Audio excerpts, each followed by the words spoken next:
இருக்கிறதுனால இங்க நடக்கிற ஒவ்வொரு செய்தியும் அவர் மெசேஜை போட்டு அவங்க ஃபார்வர்ட் பண்ணி நம்ம என்ன சொன்னோம்னா ஏற்கனவே 6-7 பழைய மாதிரியே வந்து பயோமெட்ரிக்ல கையெழுத்து போட்டு தான் வேலை செய்கிறாங்க. அந்த முறை தான் இங்கே இருந்தால் தான் நான் பண்ணுவோம். நாங்கள் இந்த செல்ஃபோனில் பதிவு பண்ணுறது நாங்கள் ஒத்துக்க முடியாதுன்னு சொன்ன பிறகு அவங்க சார் பேசின பிறகு அவங்க மெசேஜ் போட்டிருக்காங்க. அது சாரே உங்ககிட்ட சொல்லுவார். அந்த அடிப்படையில் அங்கே என்ன நடைமுறையோ அதே நடைமுறையில் நம்ம இந்த போராட்டம் தேட்டரா வாங்கிக்கிறதுக்கு நம்ம தயார்.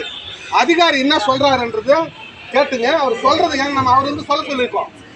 இப்போ சார் வந்து பழனி, இவர் வந்து அதனால சார் இப்போ பேசுவார். கொஞ்சம் அமைதியாக கேட்டுங்க. நம்மளுக்கான உண்டான ஏ ஸ்கொயர் இவர் தான் ஜோன் 5க்கு சொல்லுங்க.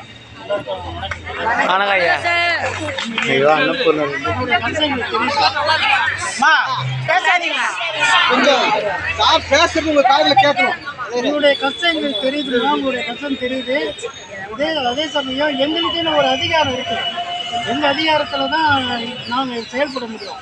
இப்போ கேட்ட உங்களுடைய நிர்வாகியை கேட்டதுக்கு பேசாத்து வேண்டாம் அப்படின்னா, சரிங்க 6-7 பண்ணலை, அதே நடைமுறை இங்கே வரணும் அப்படின்னாரு.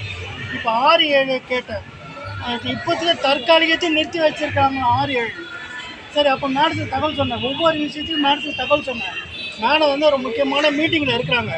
இருந்தாலும் நான் எல்லாத்துக்கும் தகவல் சொன்னேன்.